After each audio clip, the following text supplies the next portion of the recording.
Sud Radio Parlons Vrai chez Bourdin, 10h30, 12h30, Jean-Jacques Bourdin. Bien, nous sommes jeudi, et comme tous les jeudis, c'est un jeudi politique, entre 11h et midi, avec 3 députés ou sénateurs qui sont invités. Et ce matin, par ordre alphabétique, Erwan Balanant, député MoDem du Finistère, bonjour. Bonjour. Merci d'être avec nous. Pierre-Henri Dumont, député Les Républicains du Pas-de-Calais, bonjour. Bonjour. Merci d'être avec nous. Et Rachid Temal, sénateur PS du Val d'Oise, bonjour. Merci d'être avec nous tous les trois. Les sujets s'accumulent sur vos bureaux, Assemblée et Sénat.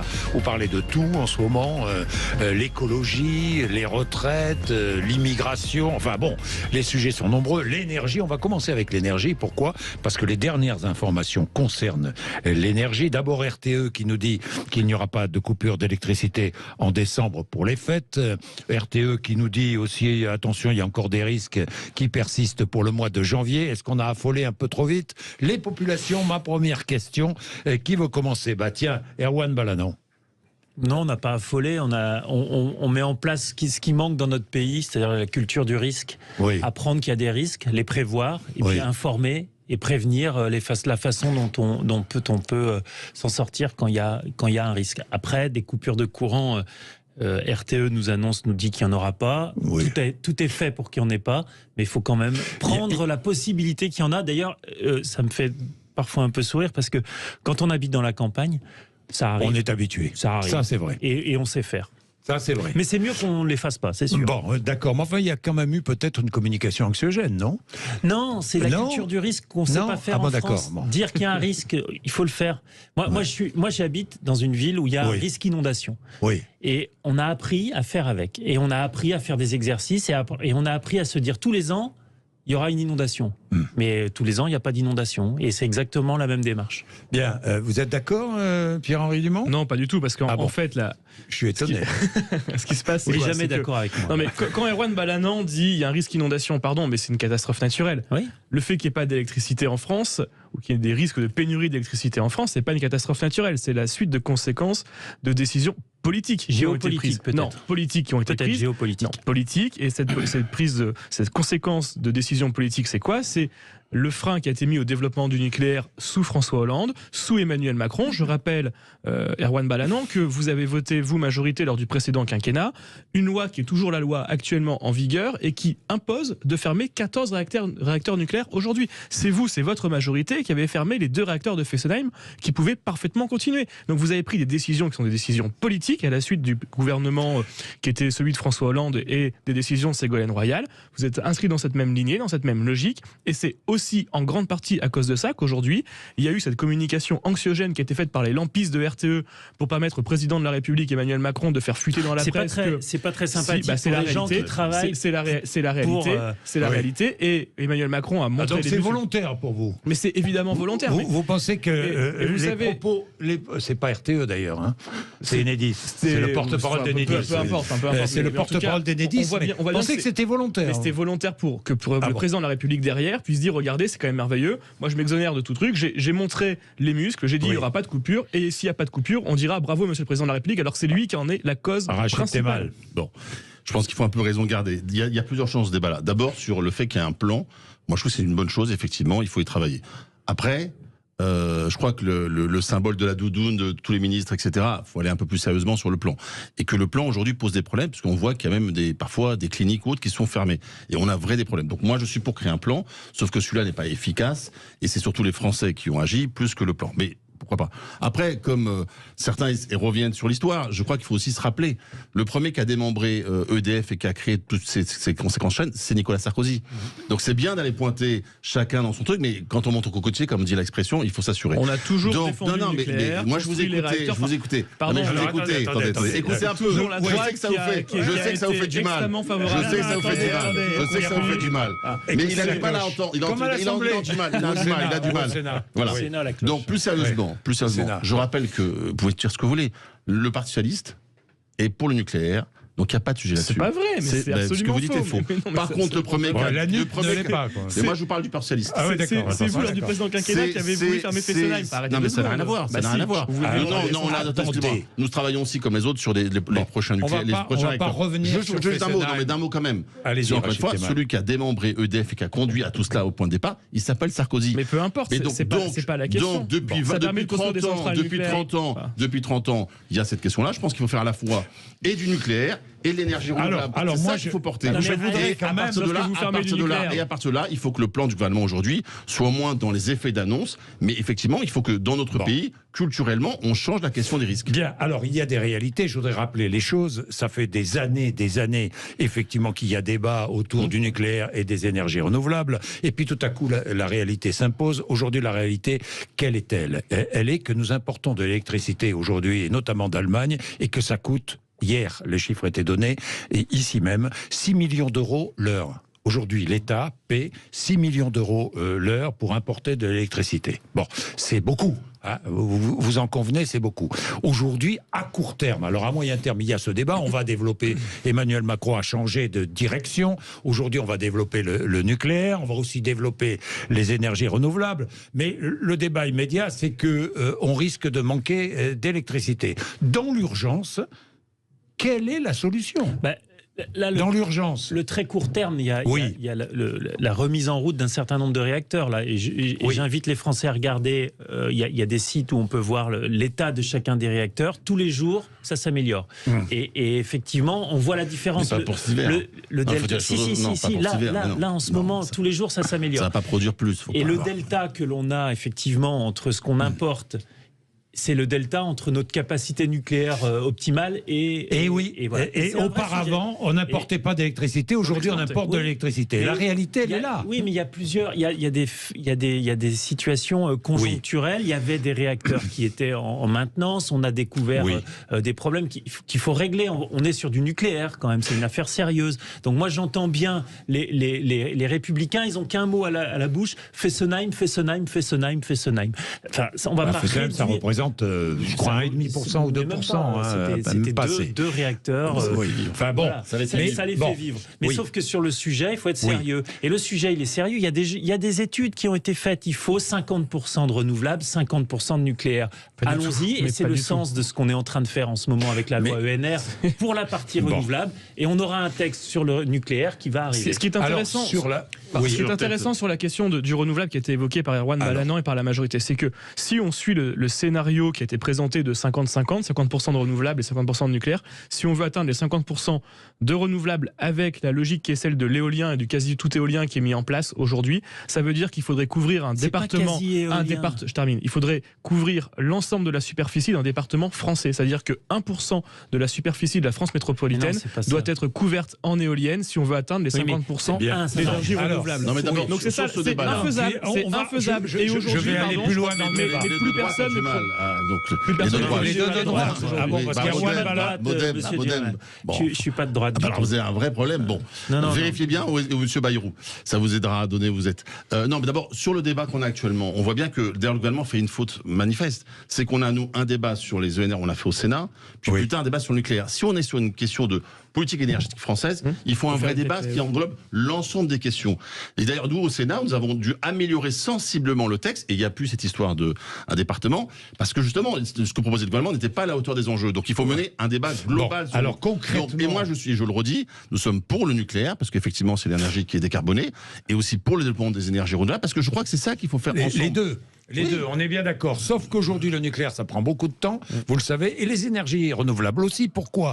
Parce que les lenteurs administratives retardent le renouvelable. Vous n'avez pas lu le texte qui est sorti du Sénat ? Je l'ai lu. Mais vous voyez des améliorations sensiblement. Oui, j'ai vu les améliorations. Nous verrons ce que dit l'Assemblée nationale. Grâce à la gauche, d'ailleurs, notamment. Nous verrons ce que dit l'Assemblée. Et grâce aux sénateurs LR, qui ne sont pas d'accord avec les députés LR. D'ailleurs, vous êtes mis d'accord entre vous ? Nous, députés LR, on est parfaitement en ligne avec ce qu'on a toujours dit, c'est-à-dire que si un maire... Tout ce qui a été voté au Sénat ? Non, justement. avec ce qu'on a toujours dit, ce qui était la position des Républicains, c'est-à-dire que si Monsieur un Retailleau n'a maire... pas la position des Républicains. Non, mais je crois que les Républicains sont un petit peu perdus jusqu'à au moins samedi. Monsieur Retailleau, ça va peut-être aller mieux. Jusqu'à samedi, ils m'ont l'air un peu perdus.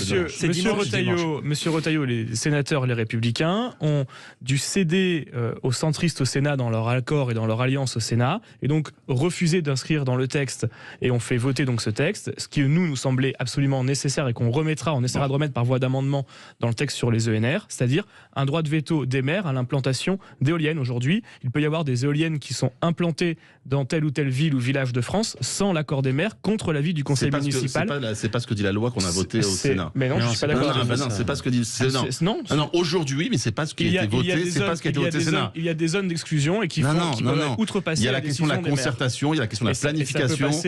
Et les documents qu'on a votés au Sénat. Vous voyez bien que excusez-moi, monsieur. Parce qu'au Sénat, donc le SCOT, etc., c'est bien une volonté, c'est des élus qui vont voter les documents. C'est pas le maire, sauf que quand dont vous le avez... conseil municipal avec le maire. Quand vous avez un SCOT, pardon, mais un SCOT, c'est piloté par les pays, c'est au-dessus. C'est un schéma d'urbanisme qui est piloté non pas par les maires, mais par les intercommunalités, les groupements d'intercommunalité. Et donc le maire du petit village, du petit village qui est en guerre contre la grande ville qui préfère dégager les éoliennes loin de chez elle, elle l'imposera au maire du petit village. Vous voyez quand même sur ce débat que quand on est en responsabilité, la question énergétique, elle est pas simple à mener. Non. Et qu'il faut essayer de trouver des consensus. Moi, j'ai vu les débats au Sénat que j'ai trouvé intéressants parce que les sénateurs sont les élus du territoire et qu'effectivement les éoliennes. C'est sûr que comme vous êtes tous parachutés, vous n'êtes pas des territoires. Monsieur, vous êtes gentil, mais là, non, mais dire que les députés ne sont pas des élus du territoire, ça va 2 secondes. Ça va suffire, Pierre. Me dire moi que je suis parachuté, t'es gentil, mais enfin, il y a un moment donné. Ça va 2 secondes de dire qu'on n'est pas des élus du territoire. Finissez votre campagne et puis redevenez sérieux.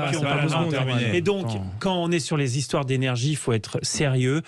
Il faut suivre les experts. Il y a des experts qui nous disent c'est 50-50 et il faut aller sur ce 50-50. Et ça demandera effectivement pour les territoires un certain nombre parfois non pas de sacrifice, mais de conscience que l'électricité elle doit être produite. Dans tous les cas, la réalité. Donc on verra quelles seront les conclusions des débats et votes à l'Assemblée nationale sur cette loi. La réalité aujourd'hui, c'est donc le nucléaire. Il faut du temps et les renouvelables. Il y a des problèmes administratifs. Et puis, nous verrons. Et il y a du fossile. Aujourd'hui, il y a les trois volets. Bien. Et il y a le fossile évidemment qu'il faut réduire. Tout le monde est d'accord. Mais dans l'urgence. Et dans l'urgence. Les gens qui ont besoin de chauffer leur j'ai eu un autre sujet après la pub. Vous allez débattre sur ce sujet. Ces nouvelles aides qui sont accordées aux artisans, PME, moins de 250 salariés. Je sais que ça fait grincer certaines dents. Toutes les aides et le chèque de 100 € versé aux personnes qui gagnent moins de 1300, je crois que c'est 1314 € net par mois, le chèque de 100 €. Celui qui gagne 1600 € net par mois, il a droit à rien. Ça, est-ce que c'est injuste? On va débattre. À tout de suite, 11h15. Sud Radio Parlons Vrai chez Bourdin, 10h30, 12h30, Jean-Jacques Bourdin. Il est 11h19, les vrais sujets, le matin, le jeudi, entre 11h et midi, avec nos 2 députés et un sénateur, 3 élus. Aujourd'hui, par ordre alphabétique, Erwan Balanant, député Modem du Finistère, Pierre-Henri Dumont, député Les Républicains du Pas-de-Calais, et Rachid Temal, sénateur PS du Val d'Oise. Deuxième sujet, les aides pour les artisans prolongées, les entreprises de moins de 250 salariés concernés, 20% de moins sur toutes les factures à partir du 1er janvier. L'allègement de la facture d'électricité ajouté aux aides précédentes pourra aller jusqu'à 35%. C'est ce qu'a précisé ce matin Bruno Le Maire. Et puis, autre aide, l'indemnité de 100 € pour les plus modestes. Là, il s'agit de carburant. 10 millions de personnes concernées, 1314 € net par mois. En dessous, on en bénéficie, au-dessus, on n'en bénéficie pas. Il y a une injustice autour de toutes ces aides, ou pas? Franchement, est-ce qu'elles sont injustes? Parce que, par exemple, sur l'aide de 100 €, celui qui gagne 1400 € net par mois, n'a pas d'aide. Oui, et il va travailler avec sa voiture. C'est le problème des seuils. Il y a 2 seuils. Mais je suis d'accord. Et c'est la complexité du pilotage, double pilotage. Oui. Pilotage de la crise énergétique et des carburants très chers, parce que pour les Français, c'est très cher. Oui. Voilà. Et le pilotage en même temps de la transition. Si vous faites une aide qui quelque part pousse le carburant à rester cher, parce que vous avez l'aide qui avait été faite par les Républicains, qui était, à mon avis, une très mauvaise solution. C'était tout le monde. L'aide était pour tout le monde. C'était à la pompe, et c'était que vous soyez très riche ou très pauvre, vous aviez la même aide. Et ça pose problème. Mais vous avez fait la même chose avec une baisse de 20 centimes. C'était les Républicains, c'était un vote qui était issu. Oui, mais enfin, c'est vous qui avez décidé. Oui, d'accord. Non, mais tout à fait. Parce que c'était un moment de crise particulièrement aiguë sur le carburant. Bon, maintenant, comment on fait ? Moi, je trouve que c'est mieux d'aider ceux qui sont le plus dans le besoin, qui ont le plus de difficultés, avec toujours ce problème, et c'est insoluble. Quel est le seuil ? Voilà. Quel est le seuil ? Parce que les classes moyennes, les classes dites moyennes protestent. Voilà, à juste raison. J'ai pas de solution sur ce sujet-là. Si vous mettez un seuil plus élevé, le paquet d'argent que vous avez à redistribuer va se diluer. Et donc, voilà. Et donc, priorité là dans les travailleurs qui ont vraiment des difficultés. Donc d'abord, je ne crois pas que ce soit la prime du gouvernement qui a fait augmenter l'essence, sinon ça se saurait. C'est pas ce que j'ai dit. Donc moi, je suis pour maintenir l'aide, mais pour tout le monde. Je vous explique pourquoi très simplement. D'abord, je comprends toujours, il y a des gens qui disent oui, mais les plus riches, etc. D'accord, mais à force de jouer à ce jeu-là, tous ceux de la classe moyenne n'en bénéficient pas. Donc moi, je suis pour le maintien des aides qui étaient précédemment faites en France. Oui. Et le gouvernement, dans son en même temps, il pourrait par exemple ne pas supprimer les 8 milliards de CVAE pour les entreprises, et il pourrait rétablir l'ISF. On peut trouver de l'argent quand on veut. Donc moi, je suis pour, effectivement, que les aides aillent vers les entreprises. Et je suis très content que les PME, les artisans aient une aide, parce qu'effectivement, ça leur coûte énormément d'argent. Ils doivent et je suis pour que tous les Français aient une aide sur l'essence. Après, bien sûr, il faut sortir du fossile, mais j'ai envie de dire, il faut faire le choix entre dans le moyen temps et dans le court terme. Et dans le court terme, aujourd'hui, on connaît tous des gens qui ne prennent plus leur voiture, qui s'interrogent comment ils vont nourrir leurs enfants, qui le 10 du mois, ils ouvrent le frigo, il reste que la lumière dans le frigo. Donc moi, je suis pour, effectivement, aider tout le monde. Et donc, je crois qu'il faut le faire cela. Alors après, on me dira, il y a la dette. Oui, c'est vrai. Mais en même temps, est-ce qu'on peut passer juste une période extrêmement compliquée et on prendra une mesure ensuite. Et je pense que nous sommes dans cette situation-là. Donc moi, je suis pour les aides pour l'ensemble des Français. D'accord. Bon. Et vous, Pierre-Henri Dumont ? Nous, on a été à l'initiative de la réduction importante qui était sur le litre d'essence, parce que c'était un engagement de la campagne des législatives des Républicains, arriver à un litre d'essence à 1,50 €, avec l'aide, on a forcé la main du gouvernement à la mettre en place, très clairement. Ça a été mis en place et on nous avait reproché, le gouvernement nous avait reproché en disant c'est une aide qui ne cible pas assez, on va faire nous une vraie aide gros rouleur, etc., etc. Au final, l'aide gros rouleur, elle n'existe pas. Elle n'existe pas parce qu'on a ce système qui est une sorte d'usine à gaz, tant mieux on en a besoin en ce moment, d'usine à gaz, mais qui... C'est-à-dire, d'usine à gaz 100 €, c'est pas une usine à gaz, c'est très facile. Parce qu'il y a des systèmes de seuil. Moi, la personne... il y a un système de seuil, mais sinon, pour toucher, c'est très facile. Pardon, mais la personne, la personne qui habite chez moi à Audruic, qui doit aller prendre sa voiture pour aller travailler à Calais, c'est 50 km, c'est 25 km aller, 25 km retour, c'est 250 km par semaine, c'est 1000 km par mois. Ça fait 12 000 par an. Si elle touche un petit peu plus que ce qui est le SMIC plus 20%, elle se retrouve en dehors de l'aide. Pourtant, elle doit aller conduire sa gamine faire du sport, elle doit aller faire ses courses, elle doit aller voir le médecin. Du seuil. Et à côté de... Donc pour vous, évidemment, vous mettriez 100 € pour tout le monde. Non, moi je garderai l'aide. Ça coûte déjà combien ça coûte 8 milliards. Moi j'aurais gardé 8 milliards, non, c'est pas. J'aurais gardé l'aide à la pompe qui était celle qui était existée auparavant. Et puis je rappelle quand même une chose, pardon, mais le prix du litre d'essence, c'est quand même 2 tiers de taxe. Et qu'en fait, la meilleure des solutions, ce serait quoi ? Ce serait d'arrêter cette double taxation de l'essence. On a une taxation qui est celle de la TVA sur un produit qui est déjà taxé à la TVA. Sur les recettes, parce qu'en parallèle, les recettes ont augmenté de l'autre côté. Quand l'État aide, je rappelle qu'il faut défalquer de ça les recettes supplémentaires. Parce qu'en plus, on a tous les riverains, tous les Belges, chez moi, ils venaient faire leur plein en France. Et en fait, ça coûtait pas à la France quand ils venaient faire, parce que comme ils touchaient des taxes en plus au niveau de l'État, ça rapportait de l'argent. C'est vrai que c'est une solution. Ouais, mais on peut expliquer comment ça va marcher, là, rapidement. Oui, très vite. Allez. On va sur le site des impôts, on renseigne son numéro fiscal, sa plaque d'immatriculation. Tout le monde a un numéro fiscal, il faut le savoir, même ceux qui ne paient pas d'impôts. Voilà, on renseigne sa plaque d'immatriculation, et par foyer, s'il y a 2 voitures, il y aura 2 fois l'aide. Oui. On est d'accord. Ça fait à moins foyer. Si chacun gagne moins de 1 314 € net par mois. Avec ce seuil je le précise, parce que c'est un seuil qu'il fallait prendre, c'est un seuil qui permet d'aider 10 millions de Français. Vous savez que les en 10 France, millions il y a qui sont le plus dans la Non, mais difficulté. oui, On peut faire le choix. D'ailleurs, je suis surpris par la réflexion de M. Temal sur le fait qu'il faille aider tout le monde. Hein. Parce que quand vous aidez tout le monde, celui qui a beaucoup d'argent et qui va aller faire des tours avec sa grosse voiture, voilà. Venant de la personne qui a supprimé l'ISF, c'est assez caricatural. Justement, on n'a pas supprimé. Permettez-moi de rire. La caricature de la suppression de l'ISF, il faut un petit peu voir comment et sérieusement ça a été fait. Juste un mot, il y a quand même les collectivités qui sont aussi en souffrance. Oui. Je rappelle, nous au Sénat, on a fait voter des choses. Nous verrons si dans le 49.3 c'est maintenu, parce que je rappelle que les collectivités aujourd'hui n'arrivent pas à financer leur année et vont fermer des services publics. Donc là aussi, il y a cette aide. Donc au Sénat, on l'a rétabli. On verra si elle sera maintenue par le gouvernement. Bien. On va parler d'un autre sujet. Il est déjà 11h26. On va observer une petite pause, nouvelle pause. Et on va parler d'immigration, puisque là aussi, c'est un sujet majeur. Je sais que Pierre-Henri Dumont est à la pointe sur ce sujet, immigration. Alors, immigration, je rappelle, que veut le gouvernement? Une immigration régulière, des éloignements rapides et efficaces des clandestins, une expulsion des délinquants étrangers, une accélération des procédures pour les demandes d'asile, ça c'est indispensable, évidemment, tout le monde en est d'accord, et puis ce fameux titre de séjour métier en tension, vous êtes absolument contre, mais d'autres sont pour. Autour de la table, nous allons débattre dans 2-3 minutes. Sud Radio Parlons Vrai chez Bourdin, 10h30, 12h30, Jean-Jacques Bourdin. Allez, 11h30, nous continuons notre débat. Erwan Balanant, député MoDem du Finistère, est avec nous. Pierre-Henri Dumont, qui est député Les Républicains du Pas-de-Calais. Rachid Temal, qui est sénateur PS du Val d'Oise. L'immigration, là encore, on va beaucoup en parler.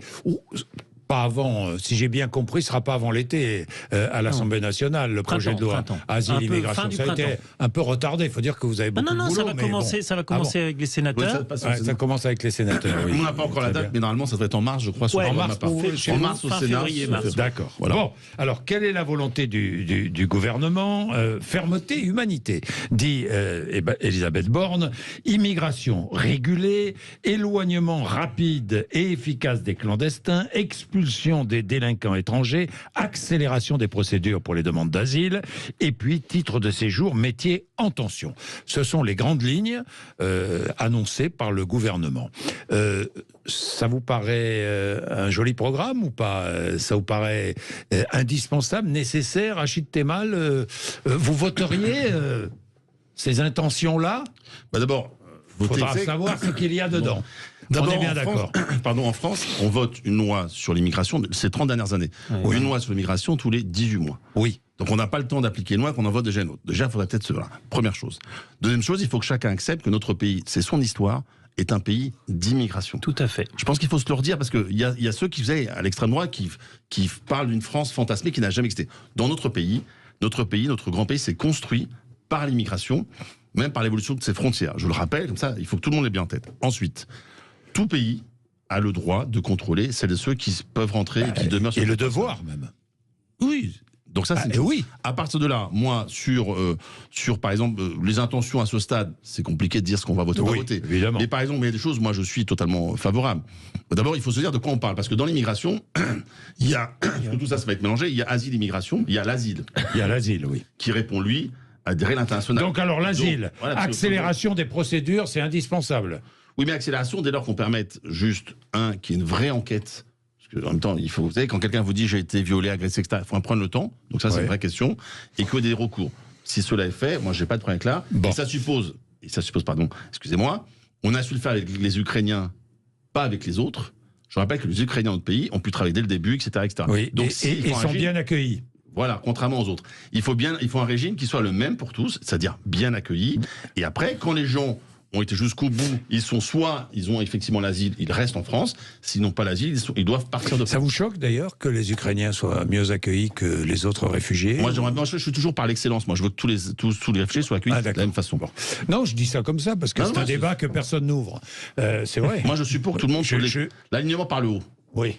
D'accord. on Pierre-Henri peut Dumont, continuer sur l'asile. Restons pardon. d'abord sur l'asile. Sur l'asile, il faut Sur évidemment l'asile. réduire les délais d'instruction. La Oui. loi précédente, qui était la loi Collomb, qui a été votée en 2018-2019, là, voulait viser justement à réduire les délais d'instruction. La réalité, c'est que la loi a été votée, que c'est met aujourd'hui plus de temps. Non, c'est faux. Ah, si, On est ce passé sont- de ce sont les 21 chiffres- mois non, ce sont à les 9 chiffres- mois. les Je les ai, chiffres- moi, les les chiffres de là. l'OFPRA Ils sont plus publics, CNDA, c'est les plus chiffres. CNDA font que les pas de chiffres blague. sont peu ou prou les mêmes et sont en légère augmentation. Non, c'est Donc, faux. La réalité, c'est ça. Alors, pardon. Après, il y a Donc, il y a des choses. accélérer les Il faut procédures. évidemment Vous- accélérer, vous mais dites il y a oui. aussi, mettre fin au détournement de la procédure d'asile. Il y a des ressortissants de pays dits sûrs, des Albanais, des Géorgiens, qui viennent massivement en France. La demande d'asile a augmenté de 150% en un an pour les Albanais et les Géorgiens, par exemple, peuvent venir dans l'espace Schengen sans aucun visa, puisque les visas ont été levés il y a ça 5 ans sur la demande du président Macron. Moi, je pense qu'il faut rendre plus difficile l'accès à l'espace Schengen et puis faire en sorte que ceux qui demandent l'asile, en particulier qui viennent de pays sûrs, comme on en perd souvent la trace une fois qu'ils ont fait la demande, parce qu'ils partent, pour certains faire du trafic, Oui. pour certains veulent aller en Grande-Bretagne ou dans un autre pays européen, mettons-les en résidence surveillée, mettons-les en centre de rétention le temps de l'examen de leur demande d'asile pour les ressortissants de pays sûrs dont on sait qu'ils n'ont aucune chance d'avoir l'asile, comme ça on les a sous la main et on Bien. peut les expulser plus facilement derrière. Bien, donc on accélère les procédures d'asile et on prend effectivement. Bon, vous êtes d'accord vous aussi, Erwan Balanan, oui, Enfin, puisque enfin, c'est pas un avec ce qui texte- vient pas d'être dit avec- par. Ah, bon, d'accord. Bon. Non, moi je mais pense ça que me rassure, Erwan, je te rassure. non, moi je pense que le texte est équilibré, avec de la fermeté quand il y en a besoin, et parfois il y en a besoin. Mais moi je veux pas non plus qu'on cède sur nos valeurs et sur notre haut niveau d'asile, parce qu'on a une législation qui permet d'accueillir les gens en difficulté dans d'autres pays, et c'est tout à l'honneur de la France. Après, il y a aussi le volet dans le texte, tout ce qui est l'immigration de travail, la régularisation. Ah bah d'un ça, je certain vais y nombre de venir, je sujets. vais y On venir, je vient parce vais que y Là, c'est venir. l'asile, c'est important. Attendez, mais sur l'asile, c'est pas l'asile, hein, oui, non, l'immigration mais de bien sûr, travail. bien sûr, mais c'est ce que je suis en train de vous dire. Passons, parce que l'asile, je alors. crois qu'on est tous d'accord ici. Bon, enfin, l'asile, je l'espère. il faut maintenir il faut maintenir Voilà. le droit d'asile, évidemment. Mais hein. après, Mais le sujet qui est un sujet important, c'est le sujet de l'accueil des gens Alors, qui viennent travailler. l'immigration. Non, le sujet qui est important sur l'asile, c'est de expulser les déboutés. Ah, mais moi, je parlais plus de l'asile, Non, mais là, on est sur l'asile. Oui, on est sur l'asile. on La termine question, sur c'est de l'asile. comment est-ce qu'on fait pour expulser ceux qui n'ont pas obtenu gain de cause dans leur demande d'asile, ceux qui sont déboutés de la demande d'asile, qui ont terminé. Comment à la fois accélérer, l'OFPRA comment et à la faire fois- appliquer la Alors, loi juste sur les Il y en a- il y en a chiffres, que- pas il y a de demande 6%. d'asile. Il y a aujourd'hui Jean-Jacques Bourdin, 6% des déboutés de Oui. l'asile sont expulsés. Bon. C'est-à-dire que 94% 6%. restent. Le choix, c'est Alors entre comment devenir faire protégé pour ou devenir clandestin. augmenter ce pourcentage? mais déjà en clarifiant et en accélérant les procédures. C'est ce qui a été fait. On a beaucoup critiqué à un moment donné Oui. la loi de M. Collomb. Elle a eu cet avantage. On est passé de 21 mois. 21 mois. Vous arriviez en France, vous faisiez une demande d'asile, vous aviez votre réponse 21 mois après. Vous imaginez le temps que Bon. c'est? Vous avez eu le temps de Je suis vous installer. débouté de ma demande. Bah, Aujourd'hui. Effectivement, il faut Et je d'abord reste donner en une France. réponse. Non, c'est Bah pas si. vrai. Si, pas c'est vrai. beaucoup restent C'est en pas vrai, France. mais il faut 94% sans doute, restent en France. sans doute effectivement améliorer Oui. cela, mais en tout cas, ce qu'il faut améliorer, c'est la rapidité de la décision, tout en gardant la qualité de la décision. Et je rejoins Monsieur Temal. Il faut que les enquêtes soient faites, bien faites. Et l'OFPRA fait bien son travail. Bon. L'OFPRA a eu des Oui, moyens supplémentaires. bien sûr que l'OFPRA fait Et bien son elle travail. fait bien son travail. Et Personne on a ne met en gagné doute. ce délai de 21 Et à 9 mois. L'expulsion des délinquants étrangers. Alors l'expulsion. Mais là, on rentre tout de suite dans. Enfin, est-ce qu'on peut dire que dans l'immigration, aujourd'hui en France, il y a une immigration qui est familiale? Et c'est là, C'est la France peut pas- principale. Oui, parce que sinon, Ouais. comment on fait? Oui. On prend. Non, mais c'est Et c'est important. celle-là qu'il faut limiter. Non, la familiale. Bien sûr. La familiale, c'est par exemple des Français Des familles de Français. qui se marient avec à l'étranger, qui veulent faire venir leur famille. On est bien d'accord. Celle-là, on la laisse rentrer en France. Bah, il faudra la limiter.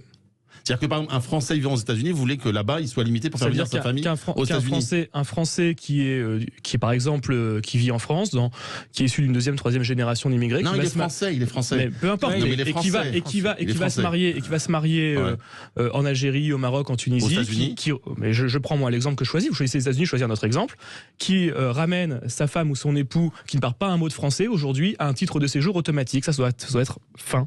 Il ne doit plus y avoir Fin de titre de de quoi séjour, plus de titre de séjour automatique. C'est-à-dire qu'il ne doit pas plus- pouvoir faire venir sa femme. Mais le respect de Mais la vie aujourd'hui, privée, là, je vous pardon, ai- mais le respect de la vie privée et familiale, c'est pas uniquement Non, en mais France. Il peut y sauf avoir un que- respect de la vie Non, mais privée et attendez, familiale pour une personne qui ne parle Non, pas mais là, on français. touche à une- qui ne parle pas Attendez, français. je vais être plus concret encore. Je suis français. Oui. J'épouse une étrangère. Oui. D'où qu'elle vienne. d'où qu'elle vienne. Ouais. Je ne dois pas pouvoir faire venir ma femme si elle ne parle pas français. Si votre femme ne parle pas français. Si elle est indienne, elle parle indien. Je sais pas, elle est chinoise. Si votre femme ne parle pas français, il ne peut pas y avoir de titre de séjour automatique. Donc je ne peux pas la faire venir. C'est pas ce que j'ai dit. Elle ne peut pas venir vivre avec moi. Ce n'est pas ce que j'ai dit, Jean-Jacques Bourdin. Je vous ai dit qu'il ne peut pas y avoir de délivrance de titre de séjour automatique sur le seul fait que vous êtes marié à une personne étrangère. Comment je fais ? Elle passe par les services de l'OFII, elle passe par les services préfectoraux qui pourront voir si elle accepte de partager une communauté de vie avec la nation France, pas simplement avec vous. Non, mais pas simplement avec vous. Est-ce qu'on peut donner des chiffres ? C'est intéressant de donner des chiffres qui vont relativiser énormément ce qui est en train d'être dit là. Si du coup cette personne après veut s'engager dans une démarche pour apprendre le français ou pas, si elle adhère aux lois de la République, à partir de là, il y aura un titre de séjour qui peut être un titre de séjour par exemple probatoire qui est délivré. Et si après un contrôle, elle vient me rejoindre, on lui délivre un titre de séjour provisoire ou probatoire, comme on veut. Et après 1 an, 2 ans, 3 ans, si le français a été appris, à ce moment-là, elle peut rester en France. Sinon, on la renvoie. Sinon, il y a le respect. Donc, si Monsieur Dumont un jour rencontre une Américaine, je ne sais pas quelle est sa situation familiale. Excusez-moi, si on va pas. Non. Il rencontre peut-être une Américaine. Oui. Si on appliquait ça, tu ne pourrais pas aller, vous ne pourriez pas aller habiter aux États-Unis. Si on applique ce que vous venez de dire, c'est-à-dire que l'américaine que vous avez rencontrée, chaque pays libre de mettre en place. Ça pose un peu. D'abord, et puis surtout, c'est pas le vrai sujet qui nous. C'est bien de rappeler. L'immigration. L'immigration familiale. Pour reposer le sujet, c'est 90 000 titres de séjour. 86 793, moins 4% dans la période. Sur les 276 000 premiers titres de séjour, l'immigration familiale, c'est le premier chapitre. Le droit de vie. Le droit de vivre en famille, etc., c'était pas une donnée française forcément. Ce sont des conventions. Soit la France décide de faire comme d'autres pays qu'on critique souvent, de sortir du droit international. Elle a le droit. Je suis opposé à ça. Moi, par contre, que ce soit dans ces cas-là ou pour l'immigration quoi qu'il arrive, je suis pour l'apprentissage du français obligatoire. On est d'accord. Non, mais sauf que c'est indispensable. Je vais vous dire pourquoi. Je vais vous dire pourquoi. Je vais terminer. Il n'existe pas. Ça avait été rejeté par notre majorité. Il n'existe pas aujourd'hui. Je vais vous dire pourquoi. Moi qui suis issu de l'immigration, je sais comment ça se passe. Oui.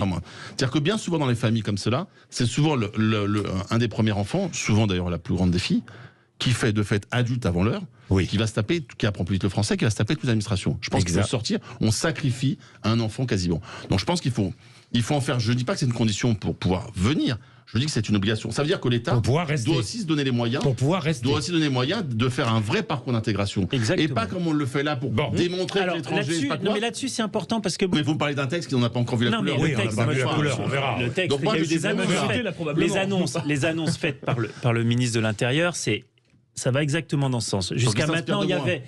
Non, je crois pas. Jusqu'à maintenant, il y avait des cours.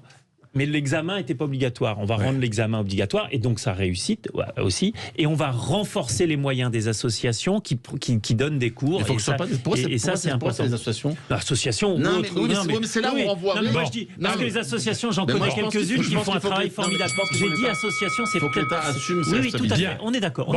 Allez, on va parler justement 11h41. Nouvelle pause. Ensuite, je termine sur l'immigration avec ce fameux titre de séjour métier en tension qui fait débat. Vaste débat partout d'ailleurs. 11h42, puis j'ai une ou deux questions à vous poser en marge de tout ça, vous verrez. Il est 11h42. Sud Radio Parlons Vrai chez Bourdin, 10h30, 12h30, Jean-Jacques Bourdin. C'est la fin du débat. Erwan Balanant, député MoDem du Finistère, Pierre-Henri Dumont, député Les Républicains du Pas-de-Calais, et Rachid Temal, sénateur, PS du Val d'Oise. Terminons sur l'immigration. Ce projet de loi, nous le découvrirons dans le détail dans quelques semaines. Titre de séjour, mais ça nous savons, titre de séjour métier en tension, c'est une manière de régulariser, de trop régulariser des travailleurs qui sont sans papier ou qui sont... C'est une manière aujourd'hui de pallier... Vous êtes contre ? Moi, je suis contre parce que, c'est un problème...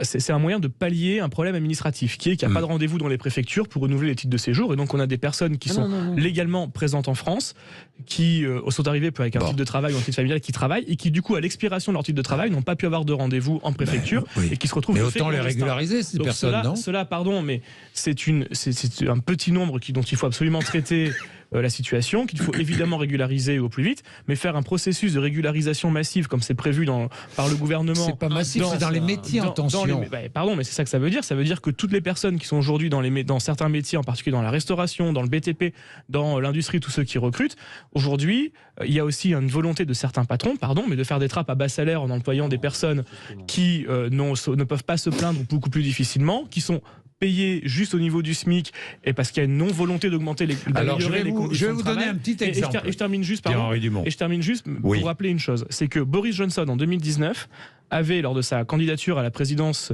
du Parti conservateur, donc en poste de Premier ministre, avait exprimé sa volonté de régulariser 500 000 clandestins qui travaillaient dans les métiers en tension à Londres, au Royaume-Uni. Donc ça a été fait, et les passeurs chez moi à Calais utilisent maintenant cet argument, et on n'a jamais eu autant de traversées de clandestins sur des small boats chez moi à Calais depuis la régularisation massive, parce que les régularisations massives, que ce soit en métier en tension ou pas, cela crée un appel d'air, et ça aide du coup les passeurs à améliorer leur business. Mais est-ce qu'on ne peut pas régulariser des hommes ou des femmes d'ailleurs qui travaillent dans des entreprises depuis... C'est déjà le cas.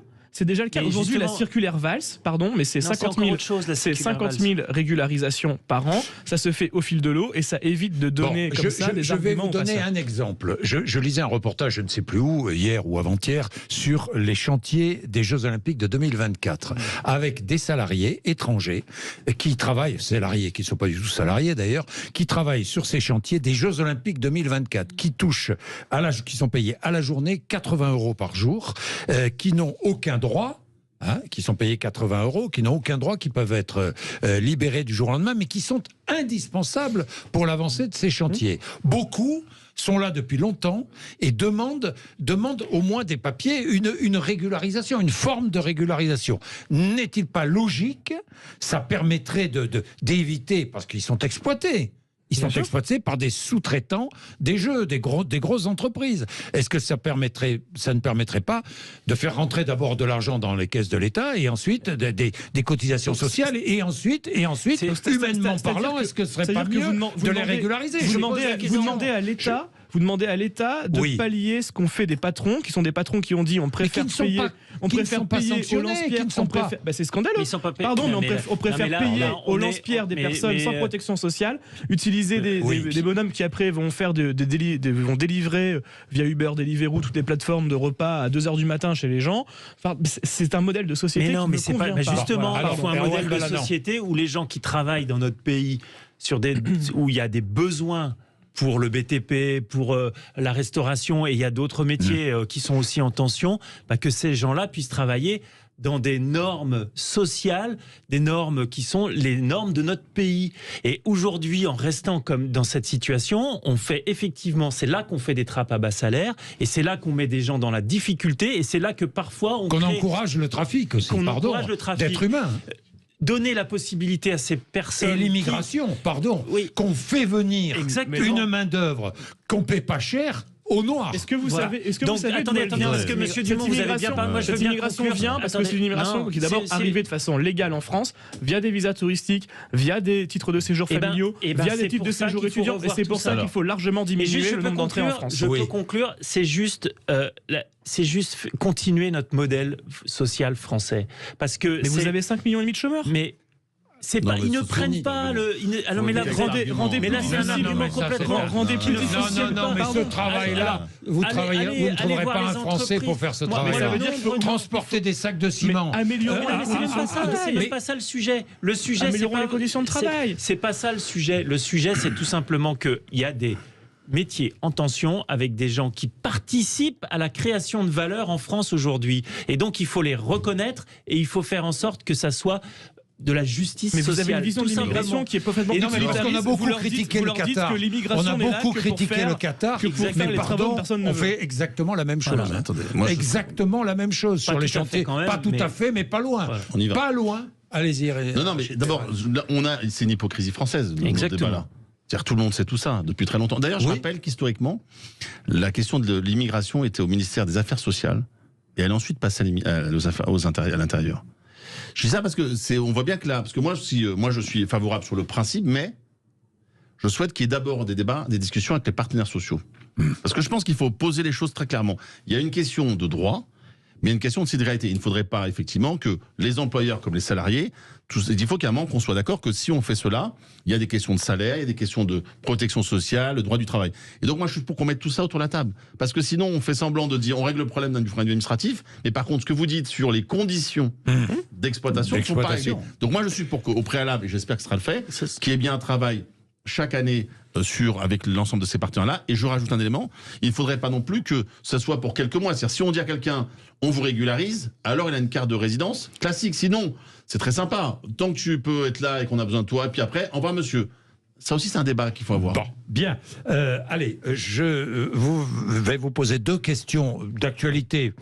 Vous allez comprendre pourquoi très vite à travers ma question. La première, c'est une PPL d'Europe Écologie Les Verts. Votre collègue Fournier qui veut interdire la chasse le week-end pendant les vacances scolaires et les jours fériés. Qu'en dites-vous, Pierre-Henri Dumont? Hors de question. Hors de question. Ah, c'est lapidaire comme réponse.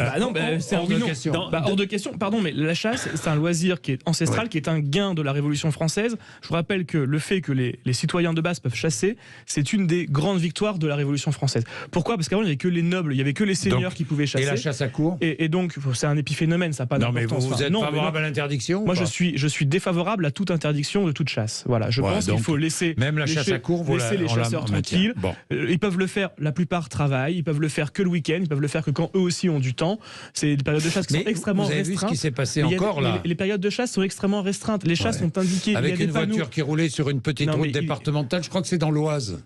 Comparons à l'ensemble de ce qui se passe, comparons aux accidents du travail. Qui a traversé la carrosserie. Comparons aux accidents du travail. Dans ces cas-là, on dit qu'on arrête le travail. Partout les accidents. Alors, chasse à cour, je me suis déjà prononcé pour la fin de la chasse à cour. J'ai déjà co-signé une PPL dans ce sens, le mandat proposition de loi, PPL. Proposition de loi, pardon. Je le rappelle. Par contre, sur l'interdiction de la chasse le dimanche, ça pose des vrais problèmes et c'est une vraie incompréhension de ce qu'est la chasse aujourd'hui. C'est-à-dire qu'aujourd'hui, la chasse, c'est des gens qui sont souvent salariés et qui participent à la régulation d'un certain nombre d'espèces. Chez moi, on a un vrai problème avec des sangliers, par exemple. Si on interdit la chasse complètement, déjà qu'on a le problème alors qu'il y a la chasse, ça va être un sujet. Et je trouve que c'est...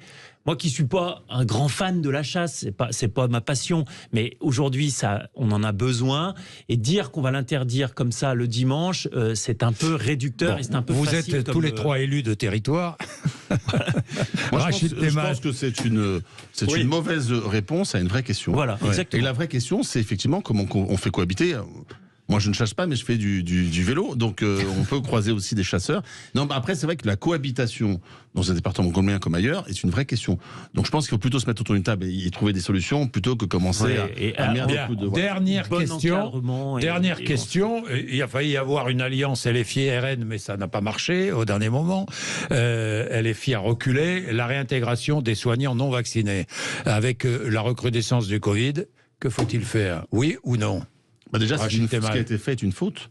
D'imaginer que d'aller avec le FN sur un texte, quel que soit le texte, est une faute politique. Ça, c'est déjà le premier point. Ensuite, je pense qu'aujourd'hui, la priorité, c'est quand même effectivement de retrouver les gestes barrières et donner les moyens à l'hôpital de fonctionner avant toute autre chose. Parce que vous l'avez dit, il y a la recrudescence du Covid, il y a celle de la grippe.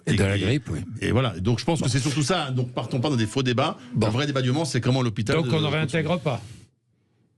Est-ce que vous croyez que c'est vraiment la question du moment là ? Non, mais c'est 1000 infirmières. Je sais. Moi, ma question, c'est comment. C'est pas la question, donc on ne réintègre pas. C'est pas la question. Je veux dire, aujourd'hui, la priorité, c'est quand même de soigner les gens. Il faut. Oui, mais qu'est-ce qu'on fait alors ? On réintègre ou pas ? Vous croyez que là, c'est-à-dire que c'est la science et le vaccin et les traitements des médecins qui sauvent les gens, hein ?